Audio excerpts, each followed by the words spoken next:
नमस्कार साथियों, Eklavya online classes में आपका स्वागत है। देखो साथियों, हम जो राजस्थान का भौतिक स्वरूप है उसके बारे में बात कर रहे थे। उसके जो चार भागों में बात करें। पहला जो भौतिक स्वरूप था उत्तरी पश्चिमी मरुस्थल प्रदेश, दूसरा जो भौतिक स्वरूप पढ़ लिया था हमने मध्यवर्ती अरावली प्रदेश के बारे में, तीसरा भौतिक स्वरूप है पूर्वी मैदानी प्रदेश, उसके बारे में आज हम बात करते हैं। देखो साथियों, तीसरा भौतिक प्रदेश है पूर्वी मैदानी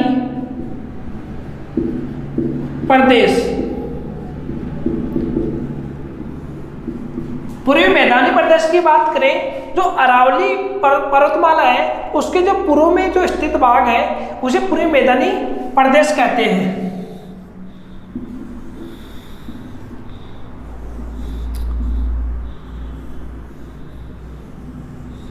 यह उत्तरी पश्चिमी मरुस्थल हुआ था, यह मध्यवर्ती अरावली प्रदेश हुआ था, और जो ये भाग है इसको छोड़कर जो ये भाग है यह है जो अरावली के पूर्व में, जो अरावली के पूर्व में है जो भाग स्थित है, यह जो मैदान है वो है पूर्वी मैदानी प्रदेश। इस मैदान की बात करें तो जो 33 सागर है,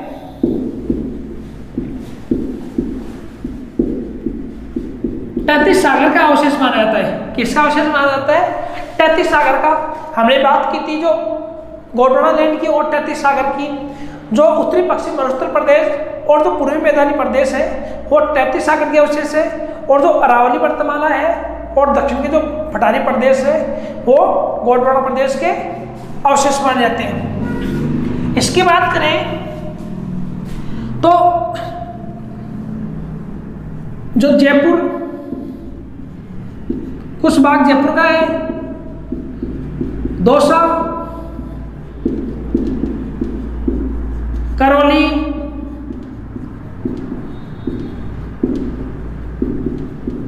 सवाई माधोपुर,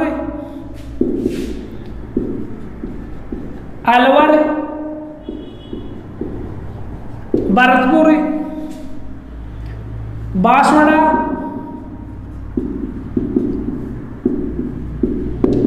डूंगरपुर, प्रतापगढ़ आदि। जो अलवर है, भरतपुर है, धौलपुर है, करौली है, सवाई माधोपुर है, जयपुर का कुछ भाग, दौसा है, प्रतापगढ़ है, बांसवाड़ा है, डूंगरपुर है, ये सब आदि जिले हैं, या जो सभी जिले हैं वो जो पूर्वी मैदानी क्षेत्र है, जो राजस्थान का पूर्वी मैदानी क्षेत्र है उसके अंदर शामिल किए गए हैं। और जो इनका निर्माण हुआ है, जो पूर्वी मैदानी का जो निर्माण हुआ है तो नदियों के द्वारा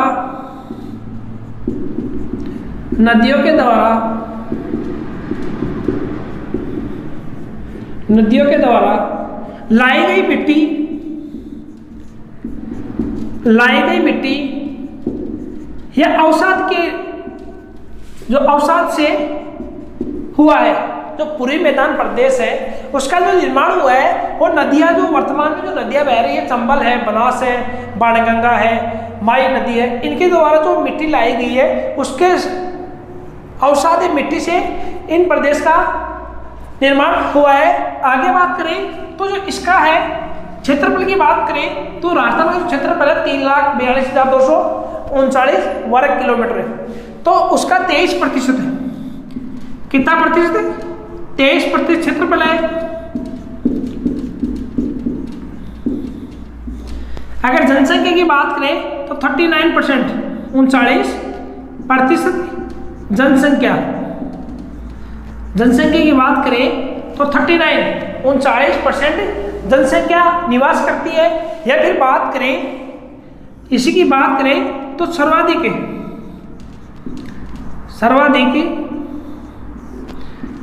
जनसंख्या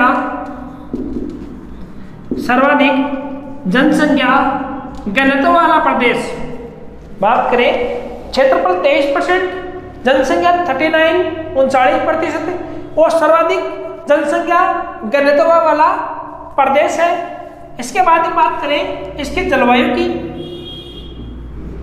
क्लाइमेट की, तो जलवायु की बात है तो आर्द्र जलवायु, आर्द्र जलवायु, आर्द्र जलवायु है जो पूर्वी मैदानी क्षेत्र है उसकी जलवायु आर्द्र है।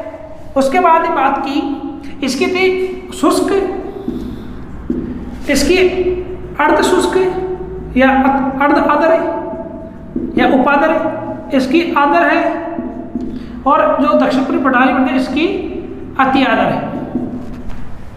बात करें वर्षा की, वर्षा की 50 से 80 सेंटीमीटर वर्षा। जो अरावली की जो पश्चिमी क्षेत्र, जो पूर्वी क्षेत्र है, जो पूर्वी मैदानी क्षेत्र है, उसकी वर्षा कितनी है 50 से 80 सेंटीमीटर वर्षा। अगर इसकी बात करें मिट्टी की या सोइल की बात करें तो इसकी मृदा है दोमट मृदा या जलोढ़ मृदा या कच्चारी मृदा। कौन सी मृदा है? दोमट मृदा है या फिर जलोढ़ मृदा है या फिर कच्चारी मृदा। कच्चारी बोल सकते हैं। जो सर्वाधिक जो दोमट मृदा है सर्वाधिक कृषि के लिए उपयुक्त मृदा मानी जाती है। अगर बात करें इसकी फसलों की तो गेहूं है, मक्का है, दाल है, सरसों है आदि। इसकी फसलों की बात करें तो गेहूं, मक्का, दाल, सरसों आदि की फसलें इस क्षेत्र में बुआई की जाती है। जो बात करें दोबारा से देखो, जो पूर्वी मैदानी प्रदेश है उसे तैतीस सागर का अवशेष माना जाता है। उसके बाद बात की जो जयपुर है, दौसा है, अलवर है, भरतपुर है, करौली, सवाईमाधोपुर, बांसवाड़ा, डूंगरपुर, प्रतापगढ़ ये आदि जिले जो है किसमें आते हैं? पूर्वी मैदानी प्रदेश में। जो निर्माण हुआ है वो नदियों के द्वारा जो लाई गई मिट्टी है या जो अवसाद है उससे इस बाग का निर्माण हुआ है। आगे बात करें इसके क्षेत्रफल की तो क्षेत्रफल की बात करें 23% क्षेत्रफल की बात करें तो कितना है 23%। अगर जनसंख्या की बात करें तो 39% इसकी जनसंख्या है। कितनी परसेंट है? 39%। अगर बात करें जनसंख्या की बात करें तो सर्वाधिक जो जनसंख्या घनत्व है तो इस जो प्रदेश है जो पूर्वी मैदानी प्रदेश है इसका सर्वाधिक जनसंख्या घनत्व माना जाता है। क्यों? कि जो ये क्षेत्र है इसमें नदियों के द्वारा सिंचित क्षेत्र माना जाता है। सिंचित क्षेत्र की वजह से सर्वाधिक आबादी बसी हुई है और खेती की दृष्टि से या कृषि की दृष्टि से सबसे उपयुक्त प्रदेश माना जाता है। इसके बाद में बात करें जलवायु की तो आर्द्र जलवायु। कौन सी जलवायु? आर्द्र जलवायु। वर्षा की बात करें तो 50 से 80 सेंटीमीटर वर्षा। मिट्टी की बात करें तो दोमट मृदा या फिर जलोढ़ मृदा या फिर कच्चारी मृदा। अगर फसल की बात करें गेहूं है, मक्का है, दाल है, सरसों है आदि फसलें इस क्षेत्र में प्रमुख रूप से की जाती है। आगे बात करें तो इसके विस्तार के बारे में, इसका कितने जिलों में विस्तार मिला, कौन से भाग में, कौन से जिलों में है। तो इस तरह के विस्तार की बात करें अपन तो इसको 3 भागों में बांट करें इसका अध्ययन करते हैं।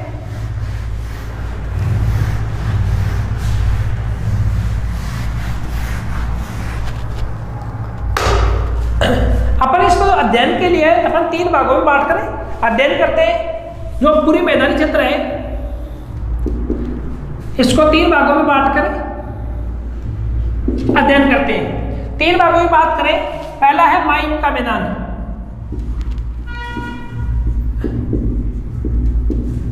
माई का मैदान। दूसरा है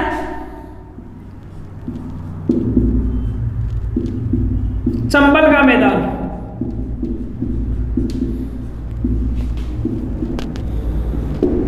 तीसरा है बनास या बाणगंगा का मैदान। जो पूरे मैदानी क्षेत्र है उसको हम 3 भागों में बांटकर अध्ययन करते हैं। पहला माई का मैदान, दूसरा चंबल का मैदान, तीसरा बनास या बाणगंगा का मैदान। माई के मैदान की बात करें तो वागड़ प्रदेश, वागड़ प्रदेश या फिर छप्पन का मैदान। कल पढ़ी थे छप्पन की पहाड़ियां, वो कहाँ थी? बाड़मेर में। छप्पन का मैदान, इसे जो माई का जो मैदान है उसे वागड़ प्रदेश के नाम से जाना जाता है और छप्पन का मैदान के नाम से। वागड़ प्रदेश का नाम जो डूंगरपुर बांसवाड़ा जो क्षेत्र है वहाँ पे एक वागड़ी बोली बोली जाती है। जो वागड़ी बोली बोली जाने की वजह से उस प्रदेश को वागड़ प्रदेश के नाम से भी जाना जाता है। अगर बात करें छप्पन का मैदान, तो छप्पन का मैदान की बात करें तो प्रतापगढ़ और बांसवाड़ा, प्रतापगढ़ बांसवाड़ा, और अगर जो प्रतापगढ़ और बांसवाड़ा के जो बीच के अंदर जो 56 गांवों की बात करें, या तो 56 गांवों का समूह है या फिर 56 नदी नालों का समूह है, या तो जो बांसवाड़ा का और जो प्रतापगढ़ के जो बीच में जगह है 56 गांवों का समूह है, या फिर कई जगह कहा जाता है कि जो 56 नदी नालों की वजह से इस क्षेत्र को 56 का मैदान कहा जाता है। जो प्रतापगढ़ और बांसवाड़ा के जो बीच में है इसे 56 का मैदान कहते हैं। 56 का मैदान, और इसका जो विस्तार है वो डूंगरपुर में, डूंगरपुर। विस्तार की बात की तो 3 जिले प्रतापगढ़, बांसवाड़ा और डूंगरपुर। फिर उसके बाद इसकी जो बात करें फसल की बात करें तो इस क्षेत्र में एक तो मक्का और एक धान। मक्का और धान की जो खरीफ खरीफ की जो फसल होती है, जो धान की जो फसल है वो खरीफ की एक फसल होती है, लेकिन जो बांसवाड़ा क्षेत्र वहां पे रबी में भी मक्के की और धान की बुआई की जाती है। तो मक्का की एक जो वैरायटी है, मक्के की वैरायटी माई धवल और माई कंचन, माई धवल और माई कंचन एक धान की है। माई सुगंधा कई बार क्वेश्चन आ जाता है कि माई सुगंधा किस में है? माई सुगंधा किस में है? धान की। और माई कंचन और माई धवल किसकी है? मक्के की। देखो ये तीनों वैरायटियां हैं, जो तीनों वैरायटियां हैं वो कृषि अनुसंधान केंद्र है, कृषि अनुसंधान केंद्र बांसवाड़ा, कृषि अनुसंधान केंद्र बांसवाड़ा के द्वारा विकसित की गई है। जो चंबल माई नदी है जो राजस्थान के दक्षिणी भाग से उल्टे व्यू आकार में आकर के जो कर्क रेखा को 2 बार काटती हुई वापिस एमपी में प्रवेश कर जाती है। तो जो इस क्षेत्र का जो प्रतापगढ़ जो बांसवाड़ा डूंगरपुर में जो खेती की जाती है वो केवल मक्का और धान की। तो धान की बात करें तो माई सुगंधा एक वैरायटी है और माई धवल और माई कंचन किसकी है? मक्के की। दोबारा से देखिए माई के मैदान की बात करें, हम जो पूरी मैदानी क्षेत्र है उसको 3 भागों, माई का मैदान, चंबल का मैदान और बाणनास या बाणगंगा मैदान। माई का मैदान की बात करें तो इसे वागड़ भी कहते हैं और छप्पन का मैदान भी कहते हैं। वागड़ प्रदेश इसलिए कि वहाँ पर जो बोली जाने वाली भाषा है वो बागड़ी भाषा है, तो उस वजह से वागड़ का मैदान भी कहते हैं। छप्पन का मैदान की बात करें तो जो प्रतापगढ़ और बांसवाड़ा है उसके जो बीच में जो 56 गांवों का समूह है या फिर 56 नदी नालों का जो समूह है उसे 56 का मैदान कहते हैं। इसका विस्तार की बात करें तो प्रतापगढ़ है, बांसवाड़ा है, डूंगरपुर है। इसकी जो फसलों की बात करें मक्का और धान। माई धवल और माई कंचन किसकी वैरायटी है? मक्के की। माई सुगंधा और वो है कृषि अनुसंधान केंद्र के द्वारा विकसित है, किसमें? तीनों, और बांसवाड़ा के द्वारा।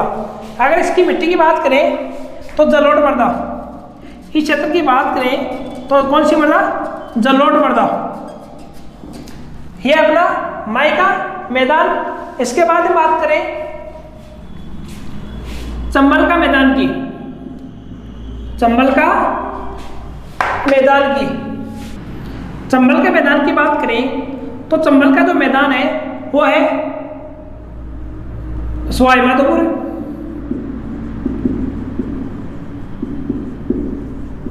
सवाई माधोपुर, धौलपुर,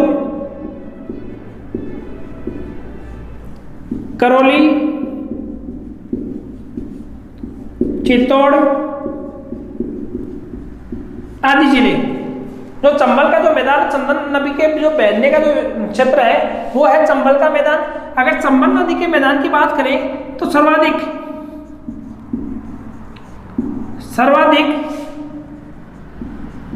अवनालिका अपर्दन, सर्वाधिक अवनालिका अपर्दन।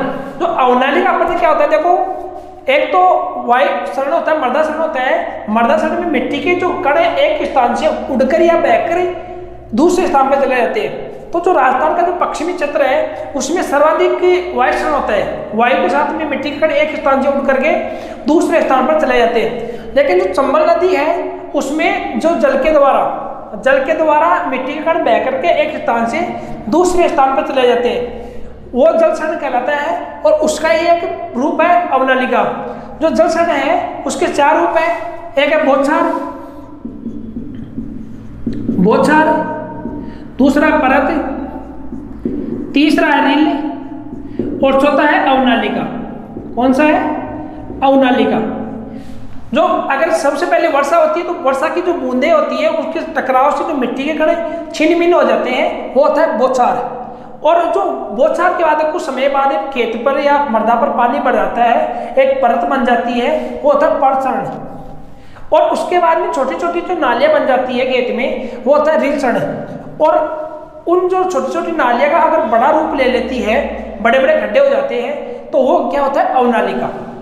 तो जो चंबल नदी है उसके द्वारा सर्वाधिक अवनालिका अपर्दन होता है, बड़े बड़े आकार के गड्ढे बन जाते हैं और बड़े अपर्दन हो जाता है मिट्टी का। अगर इसकी बात करें फिर आगे तो सर्वाधिक उत्खात भूमि, उत्खात भूमि की बात करें तो बेडलैंड टोपोग्राफी क्या होती है? Badland topography. जो उत्खात भूमि की बात करें या स्थलाकृति की बात करें, जो उबड़ खाबड़ भूमि है, जो वहां पे सर्वाधिक जो डाकू या चोर है उनका निवास स्थान बन चुका है वो। जो चंबल नदी के द्वारा सर्वाधिक उत्खात भूमि विकसित है। या बात में बेडलैंड टोपोग्राफी स्थलाकृति की बात करें, स्थलाकृति जो कहीं ऊंचे कहीं नीचे ऐसे गड्ढे बन गए, तो वहां पे जो चोर और डाकुओं के समय स्थली है, चोर और डाकुओं की। अगर उत्खात भूमि की आगे बात करें तो कई बार क्वेश्चन चंबल नदी से आता है। सर्वाधिक बीड़ भूमि, कल परसों बात करते हैं बीड़ भूमि, तो बीड़ हमने पढ़ा था जो शेखावटी क्षेत्र था, उत्तरी पश्चिम मरुस्थल प्रदेश है, जो सर्वाधिक बीड़ झुंझुनू में। अगर आज बीड़ की बात करें तो बीड़ भूमि है सवाई माधोपुर,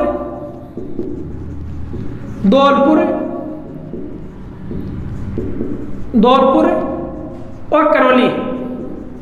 ये जो बीड़ भूमि है वो है सवाई माधोपुर, धौलपुर, करौली। अगर क्वेश्चन आ जाए कई बार डांग की रानी, जो इस बीड़ भूमि के जो खड्डे हो जाते हैं उन्हें डांग भी कहा जाता है, स्थानीय भाषा में क्या कहते हैं? डांग। तो डांग की रानी, कई बार क्वेश्चन डांग की रानी है करौली, क्या है? डांग की रानी करौली।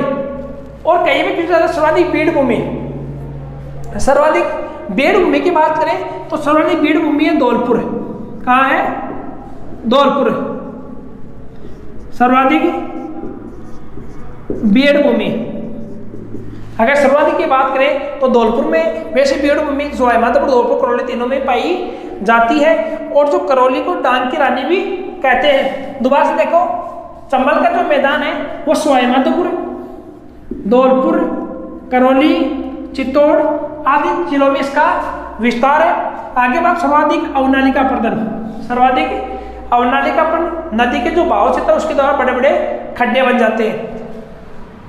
उसके बाद जो उत्कात भूमि, सर्वाधिक जो टोपोग्राफी है यह स्थला करती है, उबड़ खाबड़ भूमि है।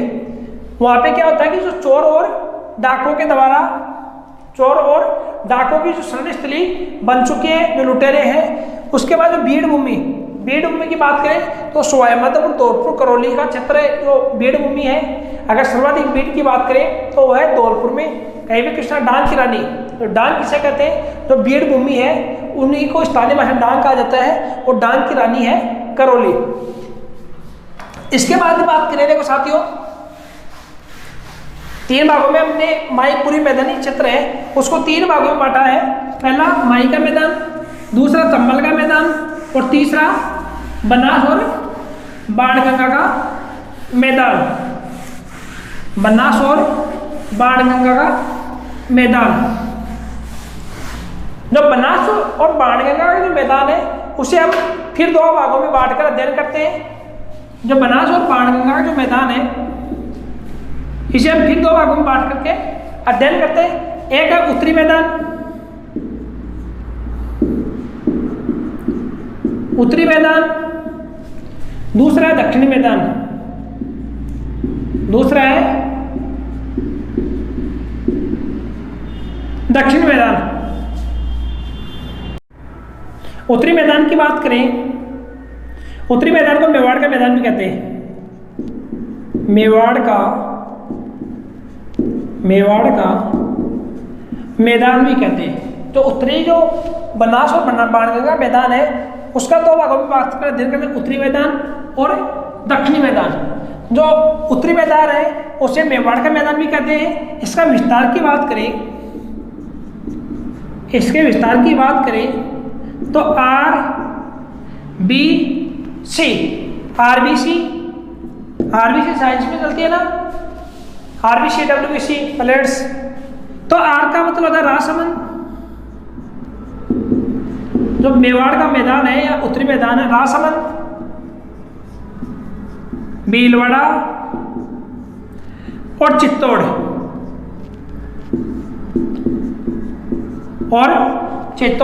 तो मेवाड़ का मैदान है आरबीसी, राजसमंद, भीलवाड़ा और चित्तौड़। तो राजसमंद में कहीं भी किसी ना पिंडमांड का मैदान,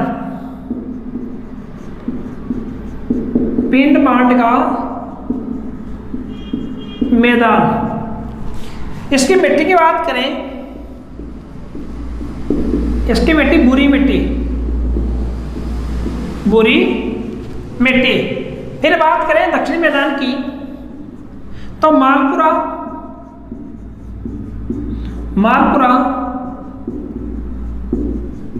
करौली का मैदान भी कहते हैं।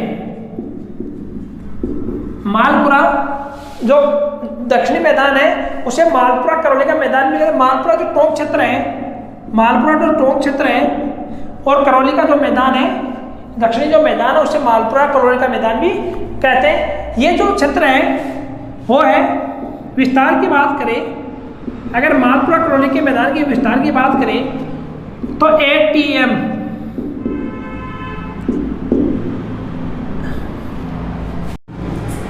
एक जो ऐसे अजमेर, टी से टोंक, मैं से सवाई माधोपुर, सवाई माधोपुर। दोबारा जो मालपुरा जो करौली का मैदान है वो, इसका विस्तार की बात करें तो अजमेर, ATM, अजमेर, टोंक और सवाई माधोपुर। अगर इसकी जो मिट्टी की बात करें, मिट्टी की बात करें तो जलोढ़ मृदा। कौन सी मृदा? जलोढ़ मृदा। देखो जो मालपुरा जो करौली का जो मैदान है वो तरबूज और खरबूजे की खेती के लिए प्रसिद्ध माना जाता है। जो मालपुरा जो करौली का मैदान है वो तरबूज और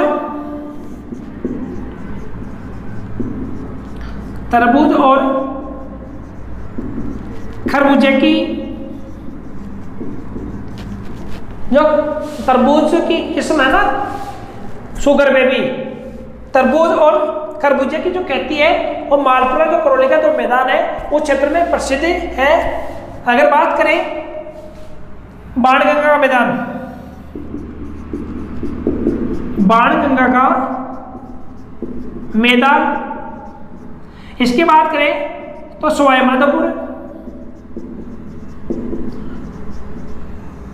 सवाई माधोपुर, जयपुर, दौसा। दोबारा देखो, जो हमने बात की पूरी मैदान को 3 भाग में बांट करें। पहला माई का मैदान जो डूंगरपुर, बांसवाड़ा और प्रतापगढ़ का क्षेत्र है। दूसरा चंबल का मैदान जो सवाई माधोपुर, जो टोंक, धौलपुर, नरसिंहपुर का जो क्षेत्र है। बाणगंगा बनास की बात की तो दक्षिण, इसको 2 भागों में बांटा, एक उत्तरी मैदान, एक दक्षिणी मैदान। उत्तरी मैदान की बात करें तो इसे मेवाड़ का मैदान भी कहते हैं। और इसके विस्तार की बात करें तो RBC का मतलब राजसमंद, भीलवाड़ा और चित्तौड़। इसकी मिट्टी की बात करें तो बुरी मिट्टी। कैसी मिट्टी? बुरी मिट्टी, जो नदियों के द्वारा लाएगी जो मिट्टी बुरी मिट्टी है। इसमें सर्वाधिक मक्के की खेती, मक्के की खेती। फिर बात करें बाणगंगा का मैदान, बाणगंगा के मैदान की बात करें सवाई माधोपुर, जयपुर, दौसा जो क्षेत्र है वो बाणगंगा का मैदान क्षेत्र का जो माना जाता है। इसके बाद बात करें तो दक्षिणी जो मैदान है उसका मालपुरा करौली का मैदान। इसका विस्तार की बात करें तो अजमेर, टोंक और सवाई माधोपुर में। इसके जो मिट्टी की बात करें तो जलोढ़ मृदा और तरबूज और खरबूजे की खेती के लिए प्रसिद्ध है। इसके जो पूरी मैदान की ढलान की बात करें, जो पूरी मैदान की ढलान की बात करें, यह रावली और इसका ढलान है पूर्व की ओर। ढलान कैसा है? दक्षिण से पूर्व की ओर ढलान, इस दिशा में ऐसे। तो ढलान है इसका पूर्व की ओर। अगर इसकी बात करें, इसकी बात करें पूरी मैदान की, यह है गग्गर का मैदान, गग्गर मैदान। यह है चंबल, चंबल का मैदान। यह है माई का मैदान, माई का, और यह है लूनी का मैदान। जो ऊपर उत्तरी भाग है वो गग्गर का मैदान है। यह है चंबल का मैदान, यह है माई का मैदान और यह है लूनी का मैदान। तो ढलान की बात करें तो उत्तरी छोर है इसका ढलान पूर्व से पश्चिम की ओर जा रहा है। इसके ढलान की भी देखो इस तरफ से नीचे की ओर, इसका ढलान है इस नीचे की ओर, और चंबल का दक्षिण से पूर्व की ओर। तो यह पड़ा आज अपने पूरी मैदानी प्रदेश। इसके बाद में कल बात करेंगे हम दक्षिणी पूर्वी पठारी प्रदेश, और उसके बाद जो कोई रह गया वो उसके कल की क्लास में पढ़ लेंगे। फिर उसके बाद हमारा भौतिक स्वरूप लगभग कंप्लीट हो जाएगा। और हमारा जो वीडियो देखने के लिए धन्यवाद।